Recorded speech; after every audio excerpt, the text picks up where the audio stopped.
Nematode.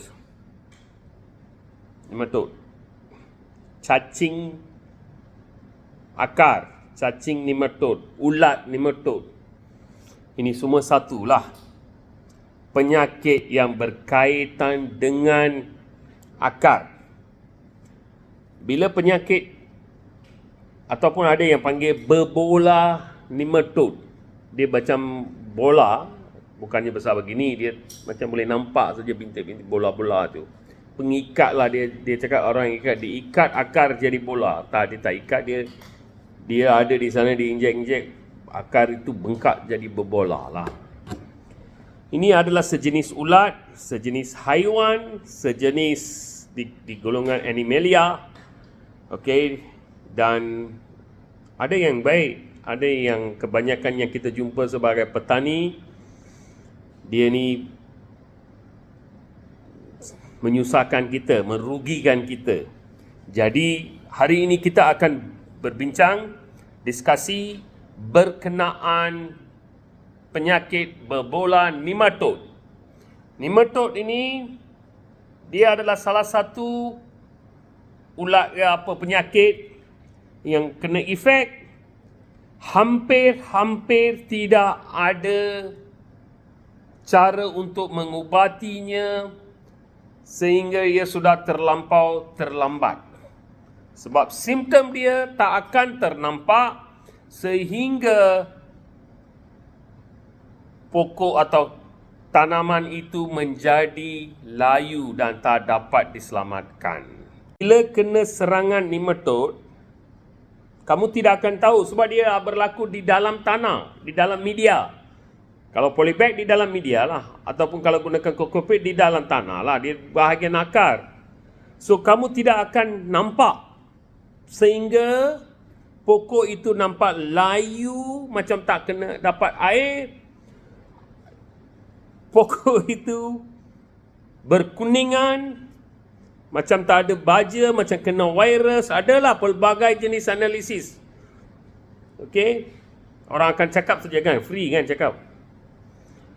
Pokok itu, buah dia nampak terrancat, cacaklah.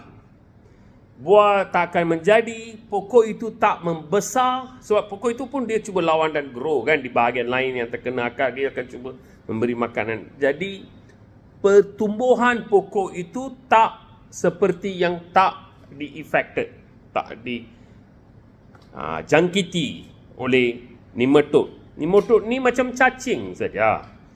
Dia memasuki akar dan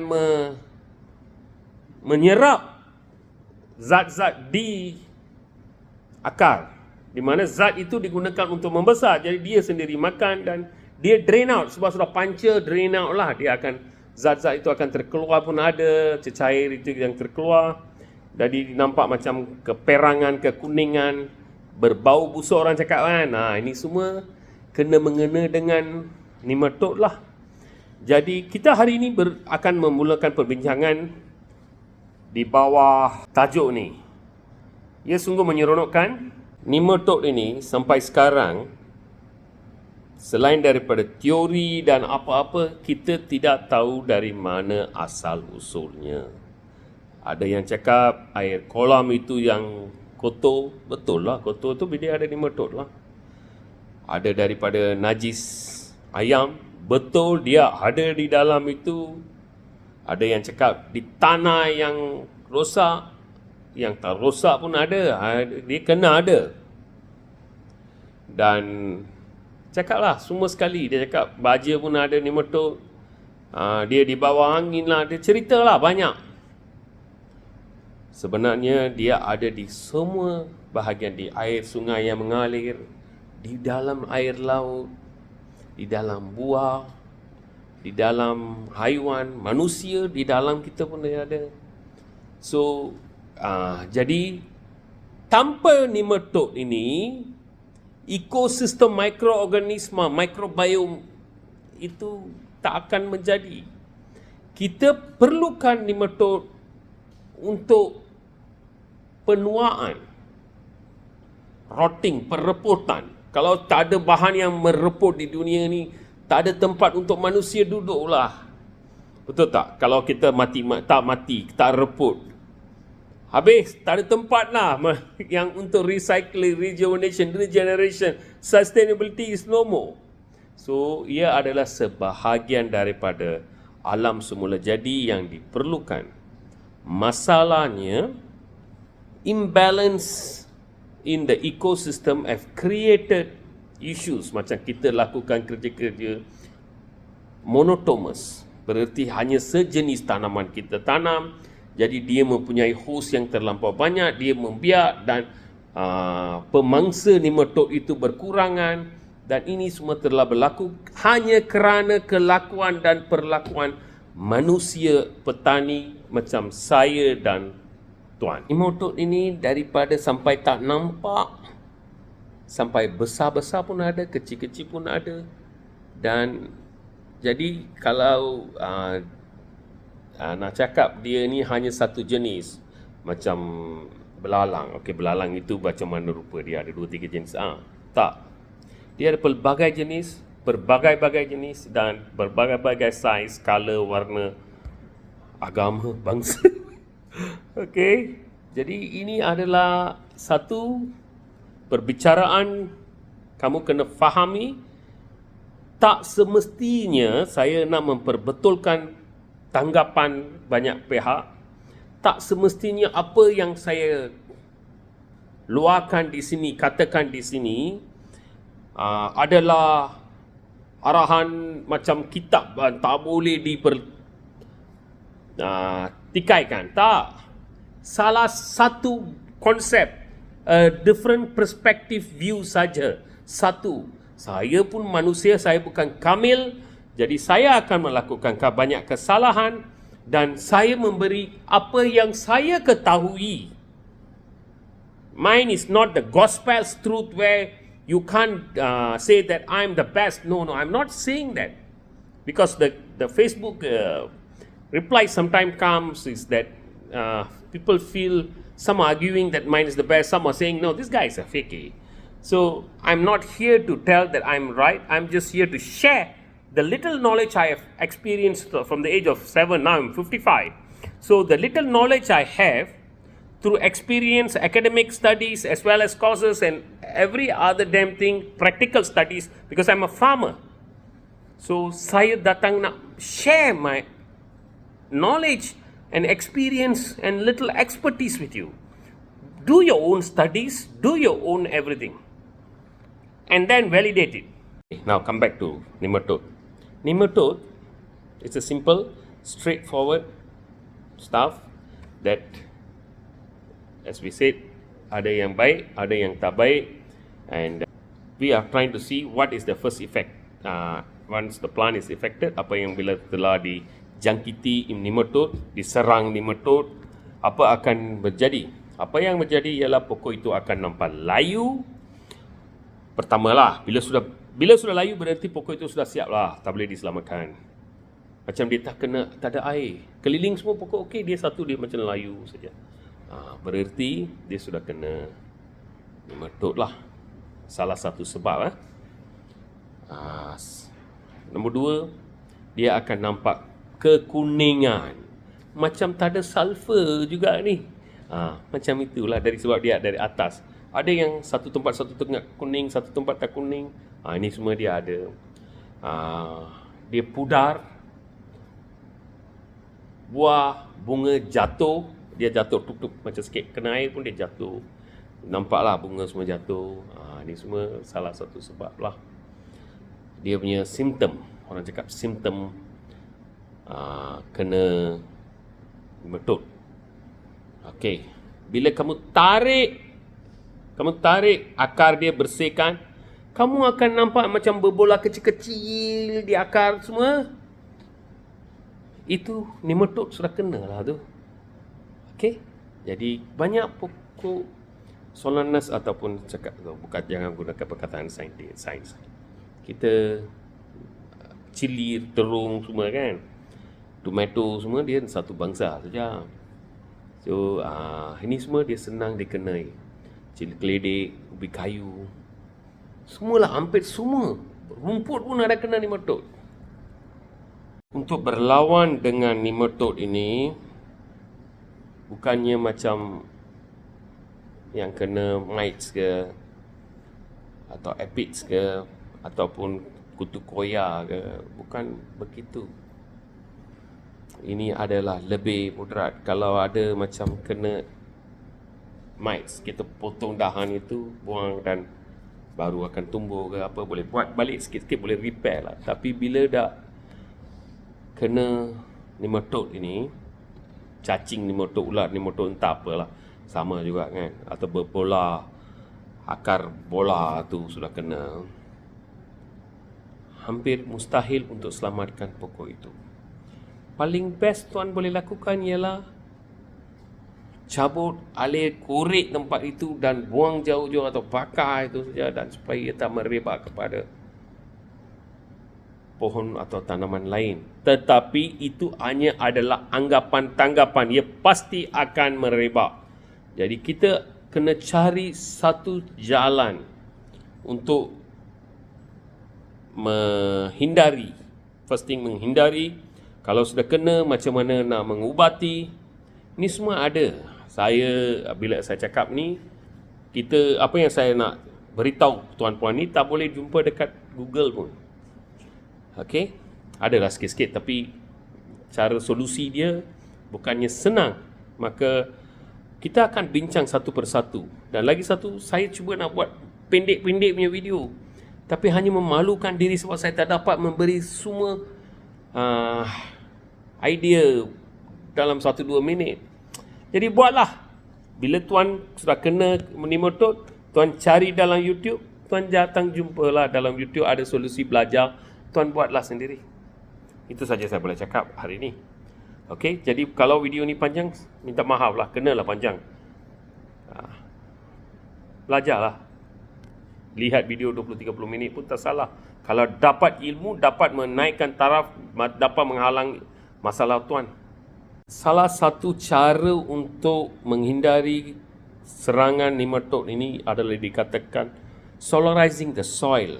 Berarti kamu gemburkan, rotovate tanah itu biar matahari kena dan nematode itu akan mati. Itu adalah satu cadangan. Bila kamu lihat Google, YouTube semua, dia itu saja dia cakap. Atau hanya nematode mati atau semua microbiome, Trichoderma lah, Pseudomonas lah, okay, phosphate solubilizing microbes lah, nitrogen fixing microbes lah, semua akan mati juga kan. Jadi tanah itu akan jadi sterile lah. Sterile itu bersih lah. Bersih daripada yang baik, bersih daripada yang tak baik. Tak ada baik dan tak baik. Cuma bersih daripada apa yang kamu nak dia dibersihkan, dan juga kamu tak nak dibersihkan pun akan mati. Trichoderma apa semua akan mati. Fungus-fungus symbiotic relationship dengan fungus semua akan mati. Macam mana ni? Jadi imbalance akan berlaku. Kamu kena masukkan mikroorganisma. Jadi bila kamu masukkan mikroorganisma yang baru, katakan Trichoderma, Pseudomonas lah, itu saja kan kebanyakan orang. Bacillus punya family kamu masukkan. Jadi itu saja ada. Imbalance akan berlaku lagi. Makanan dia tak ada, dia akan makan balik pokok. Kebanyakan biologi yang biotek itu dia tak faham kecacatan yang kita lakukan. Sudah tersalah tajuk. Jadi bila dia cakaplah ingenious microorganism, saya beli RM70 setengah liter, saya masukkan dalam air, saya siram, dia akan, mikrob itu akan pergi tolong. Ini Auta punya cerita, saya pun sudah buat banyak.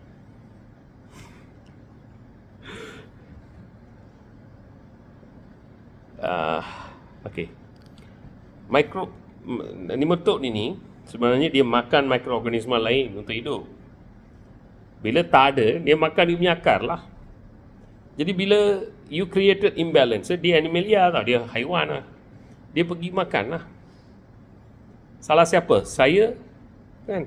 Sebagai petani, saya yang lakukan kesalahan itu. 1-2 perkara daripada 1000 perkara pun berarti saya telah lakukan kerja saya.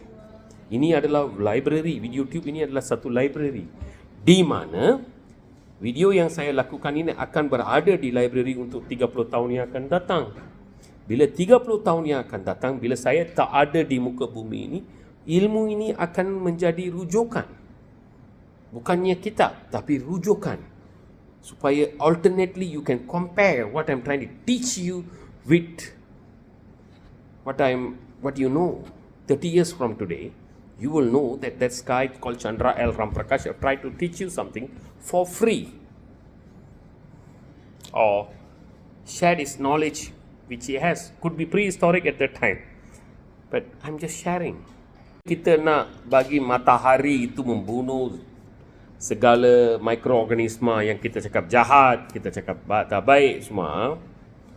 Tanyalah diri, katakan lepas tanam, kita tak tahu kita bunuh ke tak bunuh, kita tidak tahu. Alam semula jadi itu dia pandai, dia telah wujud di dunia ni sebelum manusia wujud secara saintifik, ya. Jadi dia tahu untuk menyuruhkan diri bila matahari kena di atas tanah kamu rotok, dia tahu masuk dalam. Matahari tak dapat masuk lebih dari setengah inci ke 1 inci. Jadi macam mana kamu nak solarize it? Ini cerita, boleh lah cerita, oh you rotowate, lepas tu you taruh kapur, you rotowate, lepas tu you taruh gypsum lah, dolomite lah, ini cerita banyak. Dia kapur lah, dia bunuh penyakit. Adakah ia membunuh atau ia mengkeraskan tanah? Banyak perkara saya tanya diri saya. Jadi saya tanya balik pada Tuhan secara logik. Saya tidak perlu butter atau jaga kepentingan orang. Gypsum, hardening tak. Kamu masukkan kapur agricultural line, kata tabur, lepas tu rotowate. Dia boleh lah. Ini semua kita kena tanya. Saya tak cakap tak boleh, saya cakap tapi bila kita jumpa berseorangan, one to one, kita boleh diskusi ini lebih apa. Okey, betul tak? Okey, ini nombor 1. Nombor 2, kamu juga membunuh makanan nematod yang semula jadi sudah ada. Kamu dengan memberi fungicide, dengan meletakkan itu Cabril ke, itu apa jenis fungicide, racun kulat semua yang kita letak semua, dia membunuh segala fungal. Cendawan itu fungal itu kulat. So it is bahasa tak, untuk saya tak sempurna. So saya kena alih bahasa-bahasa dan beritahu lah. Okey, segala kehidupan cendawan fungal itu fungi itu akan terbunuh. Bila dia mati, nematod itu tak ada makanan. Bila dia tak ada makanan, dia cari makanan. Makanan itu apa? Akar kamu lah, tanaman kamu lah. Macam mana? Jadi kamu nak pergi kokopit, apa di sana tak ada nematod ke? Fertigasi itu tak ada nematod ke? Ada kan? So apakah solusi dia? Okeylah, adalah. Orang cakap ambillah sejenis bakteria, nematod baik, you bagi sama dia, pergi bunuh dia. Berapa juta you nak beli, berapa juta kita nak apa tu. Tapi lepas itu asid-asid yang kita tuang baja dan racun-racun yang kita guna, dia pun bunuh apa saja yang kita lakukan. So we have to find holistic, comprehensive, dynamic solution. So sebabkan kita berbicara berkenaan sulfur, belerang, saya rasa kita kena approach itulah secara semula. Jadi belerang itu digunakan selama 2-3 ribu tahun dulu pun sudah, 3,000 tahun pun sudah, 4,000 ke tahun tu. Sumerian itu 2,000 tahun sebelum BC kan. Jadi 4,000 tahun belerang itu telah digunakan secara berjayanya oleh orang-orang Sumeria, orang-orang Mesir, orang-orang India, orang-orang China. Di sinilah tamadun-tamadun pertanian bermula. Jadi sesiapa bangsa atau tamadun yang mengamalkan pertanian, mereka jadi science and technologically advanced race. Betul kan? The Indus Valley semua kan. So come back to sulfur. Jadi sulfur yang kita gunakan bukannya belerang biasa terlampau mahal. Cari alternate. bukannya ammonia sulfate. Ammonia itu inhibits bacterial life form. So buatlah sendiri. Itulah yang kita cuba ajar. Kita mencairkan dia menjadi water based solution. Ada orang tanya, oh macam mana belerang itu boleh jadi selarut? Itulah kita mengajar precision engineering. Itulah sains, itulah teknologi yang kita tengah ajar di ASEAN Academy ini. Okay? So kami adakan kursus, kelas-kelas untuk tuan belajar cara formulasi baja-baja, formulasi fungicide, cara formulasi insecticide, semua racun kulat, racun serangga, racun hormon, semua senang, cara tersenang di mana macam bahasa saya yang tuan dengar sekarang, lihat sekarang, tuan akan fahami. Okey, kalau tak ada duit, call. Bukan semua orang bayar, semua orang boleh bayar. Ada yang sudah ambil kelas setahun kemudian pun ada bayar. Ada yang janji tak bayar pun ada. Tak apa. Ilmu itu tak semestinya dipaksa bayar. Apa yang saya luangkan di sini pun ilmu kan. Kamu fahami. Nematode untuk ubi kayu dan keledek, dia adalah teruk sebab dia jenis tanaman akar kan, di bawah tanah. Jadi bila dia kena, kita hanya boleh cakap sesuatu lah, kesianlah kepada penanam itu. That's all I can tell. Satu masalah yang bersangkut paut dengan nematode ini, kamu tak akan rasa ini mungkin tak akan setuju, tapi kena faham. Bila kena nematode, kamu akan kena bacterial wilt. Serangan bakteria yang mengakibatkan kelayuan pokok itu kan. Bila nematode sudah ada, penyakit itu akan masuk sekali. Bila itu sudah ada, Veterium wilt, Veticerium, pronunciation pagi-pagi ni tak boleh, susah sikit. Dia pun akan datang. Iaitu fungal, dia daripada fungal infection, serangan kulat, fungi itu kan.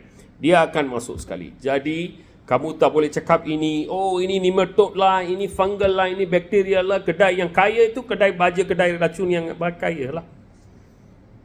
Tapi cuma boleh dengan RM10 kamu boleh selesaikan masalah jika pengetahuan dan ilmu itu kamu ada. Itulah yang saya nak kongsikan sekarang. Mengapa saya beritahu belerang? Mengapa gunakan sulfur? Maka larutkan ia dengan air. Tetapi air biasa tak dapat larutkan ia, kena pergi high degree. Tak, ada chemical reaction, water based, macam mana solusi dia. Kita boleh share di sini. Bila kita melarutkan secara jadam ke, apa yang saya lakukan itu, kita main dengan organic, inorganic matter. Bila kita larutkan, bila kamu tarik pokok itu, dia matilah, takkan boleh tanam balik kan. Pokok cili yang sudah besar tarik dan boleh tanam, kata boleh kan. Sebab inspection kena tengok akar. Jadi macam mana kamu nak ubati dia? Bila satu pokok sudah kena, kamu ubati pokok itu. Bukan kamu satu kebun 5,000, 10,000 pokok kena larutkan dan masukkan. Okey. Kos satu pokok untuk buat ialah 1-2 sen saja. Okey, bila kamu larutkan dengan air, air itu boleh masuk dalam tangki fertigasi atau tuang secara manual di zon akar. Sulfur ni dia akan pergi menselaputi akar zone, root zone, akar-akar, dan berada di sana untuk berapa seketika, macam berminggu-minggu ke apa. Bila ini berlaku, nematode itu akan matilah. Dan selepas 2 minggu, sulfur yang diberi sebagai racun akan diserap oleh secara sistemik oleh pokok, dan ia juga akan berada di sana. Jadi nematode baru tak akan serang. Dari satu tempat dia nak pergi melalui air ke apa pun tak pergi pun dia tak boleh, sebab racun sudah ada, dia akan mati. Dan tak perlu korek dan tengok, sebab air itu akan segala tempat, root zone dan tak ada root pun dia akan ada di sana, racun itu akan ada. So inilah satu cara mendekati dan menyelesaikan masalah root knot ini. Dan bila itu berlaku, bakteria wilt, deuterium, fusarium, semua dia akan selesaikan. Ini adalah salah satu approach yang paling efektif saya lakukan. Dan lagi satu saya nak kongsi di sini ialah untuk penanam halia. Penanam halia you kena faham. Kami telah tanamlah berekar-ekar sendiri ya. Saya akan kalau boleh saya boleh bagi. Root rot ini banyak berlaku lah. Kalau tersilap sikit air lebih, dia akan mati. Hujan, dia akan lembik. Ini semua dapat diselamatkan di nematod ini yang ataupun berkaitan, penyakit berkaitan akar ni. Untuk halia, gunakanlah water solubilized sulfur, biosulfur kalau you jadam sulfur sama juga. So when you solubilize and feed it every other week or something like that, it also helps absorb more nutrient, make the plant stronger, kills the nematodes and many kinds of nematodes. All these things will be helped and resolved lah. So dengan ini serba sedikit nak minta tolong. Kalau boleh saya minta tuan jasa baik tuan-puan, tolonglah share sebagai jasa balik. Kamu telah dapat ilmu, biarlah kawan-kawan tuan pun dapat ilmu. Okey, kalau konsultan yang mengendalikan kursus dia belajar daripada ini video ni, dia lakukan kursus dan dia tak nak share, itu tak apalah, halalkan saja orang cakap kan. Okey, tapi orang biasa petani, kita petani kena tolong petani. So saya harap kamu akan kongsikan video-video ini lah, at least lah. Okey, dan sesiapa yang kongsikan video, kalau kamu boleh tunjuk kamu telah kongsi 100 daripada video saya akan bagi RM500 diskaun untuk kursus-kursus yang kamu akan sertai. Macam mana offer okey kan? Tapi kena ada screenshot untuk buktikan lah. Jadi 100 video saya telah share, 100 video yang berlainan tajuk semua kan, kamu telah share dan tunjuk bukti, saya akan bagi RM500 diskaun untuk setiap kursus. Okey? Harap ini memandai lah. Terima kasih. Saya Chandra L. Ramprakash, demi negara, kucurahkan bakti penuh setia.